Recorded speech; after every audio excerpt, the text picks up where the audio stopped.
Hello friends, कैसे हैं आप लोग। होपफुली सब लोग बहुत अच्छे होंगे, अच्छे से अपनी पढ़ाई और तैयारी कर रहे होंगे। तो आज के सेशन हम लोग पढ़ने वाले हैं इलेक्ट्रिसिटी के बारे में। काफ़ी इंटरेस्टिंग चैप्टर होने वाला है। काफ़ी बेसिक थिंग्स हम लोग इसमें जानेंगे और काफ़ी मज़े से चीज़ों को सीखेंगे। फिजिक्स पढ़ने जा रहे हैं, इलेक्ट्रिसिटी को पढ़ने जा रहे हैं। Physics means the study of the surroundings that we have. Physics जब हम लोग पढ़ रहे हैं तो एक्चुअली हम किसी सब्जेक्ट को नहीं पढ़ रहे हैं, अपने अगल बगल जो घटनाएं घट रही हैं उसको हम पढ़ रहे हैं। तो इसमें क्यूरियोसिटी होनी चाहिए आपके अंदर, जानने की एक ईगरनेस होनी चाहिए कि आपके आसपास जो चीज़ें घट रही हैं क्यों घट रही हैं और कैसे घट रही हैं। चैप्टर का नाम है इलेक्ट्रिसिटी। इलेक्ट्रिसिटी में हम लोग जानेंगे कि इलेक्ट्रिसिटी आखिर होता क्या है। आप अपने जो अगल बगल देखते हो चारों तरफ, the things that you see around us, जैसे बल्ब चल रहा है, अभी मोबाइल चल रही है, या फिर आपका टेलीविज़न ऑपरेट हो रहा है, ये सारी चीज़ें कैसे हो रही हैं, सबके पीछे तो इलेक्ट्रिसिटी है। तो क्या आप अपनी लाइफ को बिना इलेक्ट्रिसिटी के एज्यूम कर सकते हो? इमेजिन भी नहीं कर सकते हो। पॉसिबल ही नहीं है कि हम लोग बिना लाइट के कुछ दिन भी गुजार सकें। तो एकदम एग्जिस्टेंस तो पॉसिबल ही नहीं है। तो चलिए जानते हैं कि इलेक्ट्रिसिटी होता क्या है। हेडिंग लगाना काफ़ी जरूरी है, हेडिंग लगा देते हैं। इलेक्ट्रिसिटी। इलेक्ट्रिसिटी होता क्या है? इलेक्ट्रिसिटी बेसिकली हम लोग स्टडी करते हैं चार्जेस के प्रॉपर्टीज़ को। चार्ज जो होता है, अब चार्ज को जानेंगे, जस्ट इसके बाद चार्ज को जानेंगे कि चार्ज क्या होता है। तो चार्जेस की जो प्रॉपर्टीज़ को लोग स्टडी करते हैं उसी को लोग इलेक्ट्रिसिटी कहते हैं। It is the science that deals with the study of the charges या properties of the charges. What is charge? जैसे कि अब चार्ज बेसिकली दो प्रजाति का होता है। एक होता है आपका स्टैटिक चार्ज। मैं पॉजिटिव नेगेटिव की बात नहीं कर रहा हूँ, अभी चार्ज की बात कर रहा हूँ on the basis of state. एक होता है स्टैटिक चार्ज, एक होता है आपको करंट।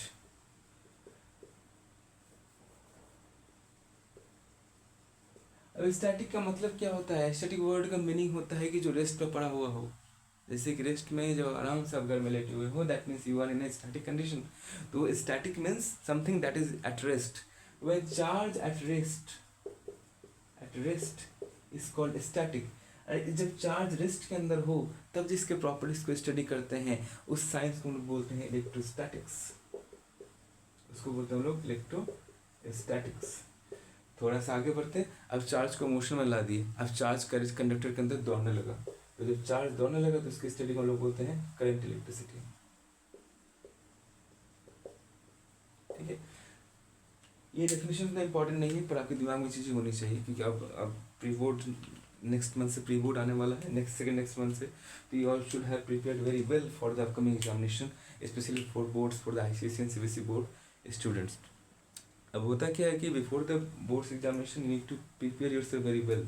सभी प्रिपरेशन सही चल रही है, बट एक रिवीजन हो जाती है। तो रिवीजन उनको चीज़ें कहते हैं, आपको बेहतर तरीके से आप पेपर को कर पाते हो। मल्टीपल टाइम्स रिवीजन जब करोगे तो मल्टीपल टाइम्स रिवीजन करोगे, मल्टीपल टाइम चीज़ें आपकी आंखों के सामने से गुजरेंगी, तो आप देखोगे पेपर में ये क्वेश्चंस बड़ी आसानी से सॉल्व हो जाता है। ठीक है, तो प्रैक्टिस इज़ वेरी इंपॉर्टेंट। इसी बात को मैंने दिमाग में रखते हुए ये वीडियोस, ये सीरीज लेकर आ रहा हूँ, जिसमें कि आपकी सारे कंसेप्ट एक बार फिर से रिवाइज हो जाए। ठीक है, आपकी आंखों के सामने से गुजर जाएंगी चीज़ें। ऐसी ऐसी चीज़ें होती हैं इन चैप्टर्स में, मैंने ऐसा ऐसा पढ़ा था, ऐसे ऐसे इम्प्लीमेंटेशन हम लोग कर सकते हैं। तो चार्ज को जानते हैं बिना वक्त जाए कि टॉपिक है चार्ज क्या होता है। चार्ज का डेफिनेशन बड़ा आसान सा डेफिनेशन है चार्ज का। What is charge? सही से लिखना पड़ेगा, मेरी हैंड राइटिंग बहुत अच्छी है, ऐसा मैं कहता हूँ पर है नहीं। देखिए चार्ज क्या होता है। It is the flow of electrons. Charge क्या होता है? It is the flow of electrons. Means जब किसी सर्किट के अंदर से इलेक्ट्रॉन्स दौड़ने लगता है, ठीक है, सर्किट के अंदर से इलेक्ट्रॉन्स दौड़ रहा है, इलेक्ट्रॉन्स की बार आई हुई होती है, एकदम inundance of electrons, that is called the charge. But ये चार्ज फिर इलेक्ट्रॉन्स कैसे दौड़ता है, थोड़ा सा पीछे जाते हैं, बैक जाते हैं क्लास 9 में एटॉमिक स्ट्रक्चर चैप्टर आप लोगों ने पढ़ा होगा। एटॉमिक स्ट्रक्चर चैप्टर के अंदर क्या था? एटॉमिक स्ट्रक्चर चैप्टर के अंदर नील्स बोर साहब ने बोला था, क्या बोला था, बहुत कुछ बोल के चले गए थे। उन्होंने बोला था कि एटॉमिक स्ट्रक्चर बनाया था, ठीक है, कई सारे साइंटिस्ट ने बनाया था, रदरफोर्ड वगैरह का भी कंट्रीब्यूशन है, बट बोर्स मॉडल को लेकर मैं चल रहा हूँ। इसमें ये कहा गया था कि ये न्यूक्लियस है। क्या है? न्यूक्लियस, बायो वाला नहीं, फिजिक्स में बायो नहीं, ये न्यूक्लियस क्या है? ये न्यूक्लियस है। और न्यूक्लियस के अंदर दो पार्टिकल्स हैं, एक है प्रोटॉन, एक है न्यूट्रॉन। प्रोटॉन से आपके ऊपर कौन सा चार्ज होता है? पॉजिटिव चार्ज होता है। न्यूट्रॉन से आपके ऊपर कोई चार्ज नहीं होता है, ये चार्जलेस बॉडी होता है, बट इसके पास मास होता है। रिमेनिंग तीसरा पार्टिकल कौन बचा? इलेक्ट्रॉन्स।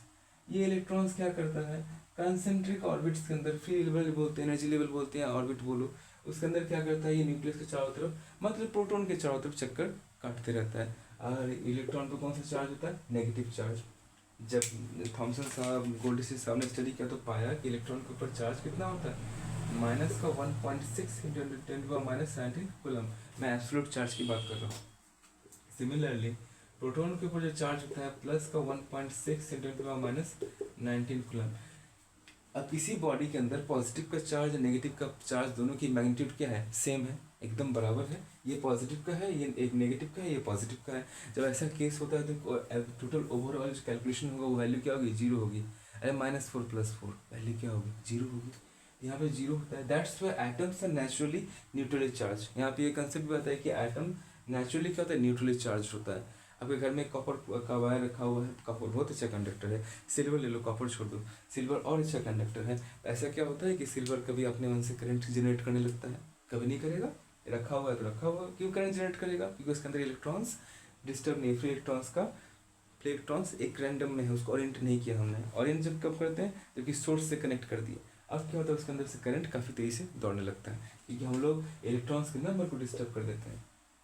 अब पॉजिटिव एंड नेगेटिव चार्ज को समझने के लिए थोड़ा सा हम लोग जानते हैं, एज्यूम करते हैं इस कॉम्प्लिकेटेड नंबर की जगह पर एक आसान सा नंबर लेते हैं। मानो कि इलेक्ट्रॉन पर -3 कूलम का चार्ज है, ठीक ले लिए, एंड प्रोटॉन के ऊपर -3 कूलम का चार्ज है, सॉरी +3 कूलम का चार्ज है। इलेक्ट्रॉन को -3, प्रोटॉन के ऊपर +3 कूलम का चार्ज है। बहुत अच्छी बात है। किसी तरह अगर हम प्रोटॉन के नंबर को घटा दें या फिर इलेक्ट्रॉन के नंबर को घटा बढ़ा दें तो कुछ तो रिजल्ट आएगा, पॉजिटिव या नेगेटिव। तो हम कह सकते हैं बॉडी पॉजिटिवली चार्ज है, नेगेटिवली या नेगेटिवली चार्ज है। प्रोटॉन के नंबर को घटाना बढ़ाना is not possible at home. इसके नंबर को घटाना बढ़ाना है तो आपको न्यूक्लियर फ्यूजन करना पड़ेगा। इसके लिए न्यूक्लियर रिएक्टर चाहिए। न्यूक्लियर रिएक्टर कहाँ से लेकर घर में आओगे, बताओ, पॉसिबल तो नहीं है। तो ये वाला तो इसके साथ कुछ छेड़छाड़ नहीं कर सकते हैं। इसकी वैल्यू क्या रहेगी, फिक्स रहेगी। There is no scope to change the number of proton atom. तो बचा क्या, इलेक्ट्रॉन। तो इलेक्ट्रॉन्स के नंबर को हम लोग घटा बढ़ा सकते हैं। पहला केस लेते हैं, इलेक्ट्रॉन के नंबर को बढ़ा देते हैं। कहाँ से बढ़ाएंगे, एक और इलेक्ट्रॉन ऐड कर देते हैं। मान लेते हैं कि इसका वैल्यू हो गया -4 कूलम, मतलब मैंने एक इलेक्ट्रॉन इसको कहीं बाहर से दे दिया। अब प्रोटॉन का नंबर तो कांस्टेंट है, +3 कूलम। अब दोनों का जो रिजल्ट आएगा वो कितना आएगा, -1 कूलम। देखा है, जैसे इलेक्ट्रॉन ऐड किया, जैसे मैंने इलेक्ट्रॉन ऐड किया, जैसे एक इलेक्ट्रॉन ऐड किया तो क्या हो गई, इसके अंदर पॉजिटिव, इसके अंदर क्या आ गया, नेगेटिव चार्ज आ गया। Once we added 1 electron it become a negatively charged body. अगर मैं इससे एक इलेक्ट्रॉन लिबरेट कर दूँ, -3 कूलम था, निकला -2 कूलम हो गया। और प्रोटॉन क्या रहा, +3 रह गया, +3 रह गया। अब क्या आ गया इसके अंदर, 1 कूलम चार्ज। जैसे मैंने एक इलेक्ट्रॉन डोनेट किया, एक इलेक्ट्रॉन क्या किया, मैंने इसे घटाया, तो बॉडी के ऊपर कौन सा चार्ज आ गया, पॉजिटिव चार्ज आ गया। यहाँ से पॉजिटिव चार्ज और नेगेटिव चार्ज की डेफिनेशन आती है। चार्ज का डेफिनेशन समझ में आया, चार्ज के बारे में लिखाएंगे और कई सारी बातें। Positive charge and negative charge, चलो देखते हैं। पहले चार्ज के बारे में लिख लेते हैं। चार्ज को डिनोट करते हम लोग क्यू से। क्यू बराबर होता है Na, ठीक है। वह n is the number of electrons, काफ़ी आसान सी बात है। n is the number of electrons, A is the charge और 1 इलेक्ट्रॉन, कितना लिखा है तभी, 9 हम लोग रटा होगा, 1.6 × 10⁻⁹ कूलम। इसका ऐसा यूनिट होता है चार्ज का, कूलम, CULUMB। इसको डिनोट करते हैं कैपिटल C से, ठीक है। बात समझ में आई होगी यहाँ तक। अब पॉजिटिव चार्ज नेगेटिव चार्ज की बात कर लेते फटाक से।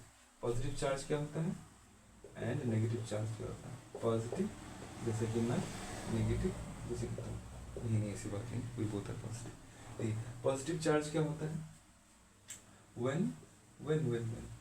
when a body is electron, positive की बात कर रहे थे, क्या था, इलेक्ट्रॉन की संख्या अधिक थी या कम थी, इलेक्ट्रॉन की संख्या क्या थी, कम थी। जब मैं इलेक्ट्रॉन की संख्या को घटाया, मैंने 3 से 2 किया, इलेक्ट्रॉन की संख्या घटी, इलेक्ट्रॉन लिबरेट हुआ, तो बॉडी किससे चार्ज हो गया, पॉजिटिव चार्ज आ गया। Means when a body is electron deficient, deficient बोले तो कमी, डिफिशिएंसी डिजीजेस पढ़ा होगा आप लोगों ने बायोलॉजी में। जब कहते हैं when a body is electron deficient is said to be positively charged, means number of electron, नहीं दिख रहा होगा ये, number of electron is less than number of proton. ठीक है, जब प्रोटॉन की संख्या से इलेक्ट्रॉन की संख्या अधिक होती है तो हम लोग क्या कहते हैं, बॉडी किससे चार्ज है, पॉजिटिवली चार्ज है। बट एक्चुअली होता क्या है, हम लोग इलेक्ट्रॉन्स को लिबरेट करते हैं, इलेक्ट्रॉन्स को बाहर निकाल देते हैं। ठीक है, एनायन कैटायन याद करो, पिछले क्लास की बातें हैं, नहीं पिछले क्लास में था एनायन एंड कैटायन, 9th में भी रहता है। एनायन और कैटायन क्या होता है, जब हम लोग इलेक्ट्रोलाइसिस की बात करते हैं, जब हम लोग चार्ज को फ्लो करवाते हैं लिक्विड के अंदर जहाँ पर आयंस होता है, ions of the charge carriers, याद कीजिए कैटायंस एंड आयंस था, उसमें हम लोग इलेक्ट्रॉन्स को लिबरेट करते थे। ठीक है, नेगेटिवली चार्ज क्या होता है, इसका when a body is electron efficient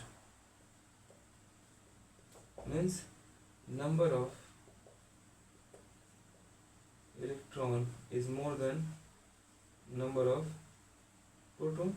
proton से जब इलेक्ट्रॉन की संख्या क्या होगी, अधिक होगी, that means number of electrons is greater than the number of proton, that means we can say that body is negatively charge particle. तो charge का कंसेप्ट समझ में आया, चार्ज क्या होता है, charge flow of electron is called the charge. जब electron दौड़ रहा है तो उसमें लोग क्या करते हैं, चार्ज करते हैं। चार्ज दो प्रकार के होते हैं, एक पॉजिटिव चार्ज, एक नेगेटिव चार्ज। पॉजिटिव चार्ज के बॉडी के अंदर होगा जब इलेक्ट्रॉन की संख्या को हम लोग घटा देंगे, when the number of electrons minimize that body said to be positively charged। when we increase the value means we add some amount of electrons, that means that body is said to be what, negatively charged particle। अब बात करते हैं हम लोग quantization of charge. Quantization क्या होता है, quantize word का मतलब है, क्या है इसका मतलब, किसी चीज को मैथमेटिकल वैल्यू दे देना, नहीं मतलब अब इसका मैथ्स के हिसाब से वो वैल्यू होगा, ना उससे कम होगा ना उससे अधिक होगी। क्या होता है quantization of charge, quantization of charge. Charge को जब क्वांटाइज करते हैं इसका फॉर्मूला होता है, क्या होता है फॉर्मूला, Q बराबर एनी। ओके, एक आइडियल कंडीशन हम लोग एज्यूम करते हैं जहाँ पे Q बराबर है 1 कूलम, मतलब मान लेते हैं कि 1 कूलम का चार्ज है। E पर तो पहले ही नेचुरली 1.6 × 10⁻19 कूलम है, और n की वैल्यू हमें कैलकुलेट करनी है, मैंने कैलकुलेट करना है अगर 1 कूलम का चार्ज दौड़ेगा, कितनी नंबर ऑफ इलेक्ट्रॉन्स वहाँ पर दौड़ रही होंगी, निकालते हैं। Q बराबर NE, Q की जगह 1 कूलम, N की जगह कुछ नहीं, इसकी जगह 1.6 × 10⁻19 कूलम, कूलम से कूलम कटा, n की वैल्यू आएगी 1/1.6 × 10⁻19। इसको थोड़ा सा और लिखेंगे 1/1.6, इसको सॉल्व कर देते हैं, ये डेसिमल उड़ा, ये ऊपर में चला गया 10⁻18, डेसिमल से 1 कैंसिल आउट हुआ तो गया ऊपर 15। 1/16 का फ्रैक्शन वैल्यू हमको पता है 6.25 होता है, अब डिवाइड करके देख लेना, इतना ही आएगा। ठीक है, क्योंकि 1/6.25 100/25 कितना होगा, वही होगा 100/1 का 1/16 कितना, 6.25 होगा, 6.5 मतलब 25 को 1/4, तो ये 6.25 × 10⁻18 क्या होगा, नंबर ऑफ इलेक्ट्रॉन्स। मतलब जब 1 कूलम की चार्ज हो रही है, ओनली 1 कूलम चार्ज हो रहा है, तो मतलब इन दैट मोमेंट 6.25 × 10⁻18 इलेक्ट्रॉन्स दौड़ रहे हैं, that is the inundance of electrons. ठीक है, जब आप सोच रहे हो कि आपके ऊपर से थोड़ा सा चार्ज दौड़ा, तो सोचो इतने इलेक्ट्रॉन्स दौड़ गए। ठीक है, दैट मीन्स जब करंट दौड़ता है तो वहाँ पे इलेक्ट्रॉन्स की बाढ़ आई होती है, that's why in English it is the inundance of electrons. ठीक, next point will be electric current. ठीक है, ये समझ में आ गया और कैसे करेंगे, काफ़ी आसान सी बात थी ये, आप लोग यूँ कर दोगे, कोई बड़ी बात नहीं आप लोगों के लिए। बात करेंगे हम लोग इलेक्ट्रिक करंट की, इसकी बात करेंगे इलेक्ट्रिक करंट की, जो चैप्टर है actually electric current, potential difference, resistance, उसके बाद combination resistance, then electric power, then ICC वालों के लिए ईएमएफ वगैरह, सीवीसी वालों के लिए नहीं। हम लोग बात करते हैं इलेक्ट्रिक करंट की, कौन सा करंट की, electric current. not water current. It is the it is the it is the flow of electromagnetism. It is the flow of what? Flow of charge.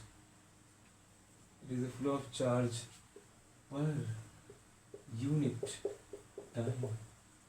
क्या कहा? It is the flow of charge per unit time. इसको denote करते हैं हम लोग, denoted by I, small I से भी करते हैं पर कैपिटल आई लिख लो, डिनोटेड बाय आई। इसका एसआई यूनिट होता है एम्पियर, एम्पियर कैपिटल आई से डिनोट करते हैं, ठीक है। इसको मापते हैं हम लोग, मेजर करते हैं एम्पियर में। आई की फॉर्मूला होगा क्यू बाय टी। बोलो क्यों? क्योंकि करंट क्या होता है? चार्ज पर यूनिट टाइम। तो चार्ज पर यूनिट टाइम क्या होगा? Q by T. थोड़ा सा इसका ऐसे यूनिट निकालेंगे, आई बराबर क्या हो जाएगा? चार्ज का यूनिट क्या था? सी। टाइम का यूनिट क्या था? सेकेंड। तो हम लोग 1 एम्पियर बराबर लिख सकते हैं कूलम्ब पर सेकेंड। इससे क्या बात समझ में आती है? इससे ये बात समझ में आती है 1 एम्पियर का करंट कब दौड़ेगा? 1 एम्पियर का करंट कब दौड़ेगा? जब 1 कूलम्ब चार्ज पर सेकेंड में दौड़ेगा। 1 सेकेंड हुआ 1 कूलम्ब का चार्ज दौड़ गया, 1 सेकेंड हुआ 1 कूलम्ब का चार्ज दौड़ गया, that is called the 1 ampere current. बात समझ में आएगी यहाँ तक? ठीक है। अब बात करते हैं हम लोग डायरेक्शन ऑफ करंट। ये बड़ा कंफ्यूजिंग पॉइंट होता है कि करंट का डायरेक्शन क्या होगा। डायरेक्शन ऑफ करंट, ठीक। एक सर्किट ड्रॉ किया मैंने, ठीक, एक सर्किट ड्रॉ किया मैंने। ये एक पॉजिटिव टर्मिनल है, ये एक नेगेटिव टर्मिनल है। जब भी आप सर्किट देखोगे कहीं पर भी, तो आप देखोगे कि जो करंट का डायरेक्शन दिखाया जाता है वो पॉजिटिव से नेगेटिव की ओर जाता है, ठीक है। अब पॉजिटिव से नेगेटिव की ओर जाता है, बहुत अच्छी बात है। पर जस्ट थोड़ा देर पहले हम लोगों ने पढ़ा कि करंट क्या है? Current is the flow of charge है। उससे पहले हम लोग पढ़ा चार्ज क्या है? चार्ज फ्लो ऑफ इलेक्ट्रॉन है। इलेक्ट्रॉन कैसा पार्टिकल है? नेगेटिव पार्टिकल है। तो पॉजिटिव की बात आई कहाँ से? सर्किट में तो इलेक्ट्रॉन ही दौड़ता है। इलेक्ट्रॉन क्या? नेगेटिवली चार्ज पार्टिकल है, इलेक्ट्रॉन ही दौड़ेगा। तो पॉजिटिव की बात आई कहाँ से? पहले क्या हुआ, जब साइंटिस्ट वर्क कर रहे थे इनिशियल टाइम पे, इनिशियल फेज ऑफ साइंस में जब दौरान काम कर रहे थे, तो they consider an imaginary charge which is positively charge. उन्होंने एक इमेजिनरी पॉजिटिव चार्ज कंसिडर कर लिया, मान लिया कि कोई पॉजिटिव चार्ज होता है जो क्या करता है? सब जगह से करंट को फ्लो करवाता है। तो बात सही थी, पर ग्रेजुअली जब डिस्कवरीज हुई, जब इलेक्ट्रॉन, प्रोटॉन और अदर साइंटिस्ट ने उसको डिस्कवर किया, तो उन्होंने पाया कि कोई भी पॉजिटिव चार्ज तो एग्जिस्ट करता ही नहीं है प्रोटॉन के अलावा। सभी एक्चुअली क्या होता है, सर्किट में नेगेटिव चार्ज ही दौड़ रहा है, नेगेटिव पार्टिकल ही दौड़ रहा है। तो अब उस उतनी सारी रिसर्च हो चुकी थी, काम हो चुका था, तो उसके बाद फिर उसको बदलना थोड़ा सा मुश्किल हो गया कि बहुत सारे चेंजेस करना पड़ता फिजिक्स में। तो साइंटिस्ट ने क्या किया? 2 टर्म्स दे दिया, कन्वेंशनल करंट। कन्वेंशनल मतलब जिसको हम लोग मानते आ रहे हैं, सही हो या गलत हो फर्क नहीं पड़ता है, इसको लोग मानते आ रहे हैं। इस हिसाब से कन्वेंशनल करंट का डायरेक्शन क्या होता है? Positive terminal to the negative terminal. और आपको सर्किट के अंदर यही डायरेक्शन दिखलाना है। सर्किट के अंदर आपको क्या दिखलाना है? यही डायरेक्शन दिखलाना है। एक पॉजिटिव से करंट टर्मिनल से करंट जाएगा दौड़कर नेगेटिव की ओर खत्म हो जाएगा, ठीक है। ये वो कन्वेंशनल करंट का डायरेक्शन। अब आता है direction of electron. Direction of electron अब होता क्या है? आप जानते होंगे कि हर एक एनर्जी की जो नेचर होती है वो क्या होती है? हायर से लोअर पोटेंशियल की ओर जाने की। हर एक एनर्जी का नेचर होता है। आपने गर्मा गर्म मैगी बना कर लाया किचन से, उसे अपने बेड पर रख दिया। आफ्टर कुछ देर के बाद जब आओगे तो आप देखोगे कि आपका बेड गर्म हो चुका है, मैगी ठंडा हो चुका होता है। ऐसा क्यों होता है? बेड कैसे गर्म हो गया? एक्चुअली जब वो बेड के ऊपर उसने मैगी के बाउल को रखा तो मैगी के बाउल का टेम्परेचर काफ़ी अधिक था, मतलब हीट एनर्जी क्या थी उसके पास? अधिक अमाउंट में हीट एनर्जी थी। उसने क्या किया? अपना हीट एनर्जी ट्रांसमिट कर दिया। एनर्जी का नेचर हाइयर से लोअर की ओर जाता है। तो दैट मीन्स यहाँ पर भी जब इलेक्ट्रॉन दौड़ेगा, it is a kind of energy, electrostatic energy. जब यहाँ पे करंट दौड़ेगा तो क्या होगा? जब उसको इलेक्ट्रॉन की ट्रांसमिशन होगी तो एक प्लेट के पास तो अधिक इलेक्ट्रॉन होना चाहिए ताकि दूसरे के पास थोड़ा कम इलेक्ट्रॉन हो, ताकि वहाँ पे ट्रांसमिशन पॉसिबल हो। तो जो नेगेटिवली चार्ज नेगेटिव प्लेट होता है उसके पास नंबर ऑफ इलेक्ट्रॉन्स क्या होती है? अधिक होती है। और पॉजिटिव के पास नंबर ऑफ इलेक्ट्रॉन्स क्या होता है? कम होता है। तो डायरेक्शन ऑफ इलेक्ट्रॉन्स क्या होता है? From negative terminal to the positive terminal. That means one plate which is electron efficient that transmit the electrons to the electron deficient plate के पास। अब जिसके पास अधिक होगा वही डोनेट कर पाएगा। तो डोनेशन यहाँ क्या होती है, जिसके पास ये कंडीशन तब तक, ये प्रोसेस तब तक चलता है जब तक कि दोनों के बीच बराबर न हो जाए, दोनों के बीच नंबर ऑफ इलेक्ट्रॉन्स इक्वल ना हो जाए। इक्वल हो गया तो बैटरी डाउन हो गया, ठीक है।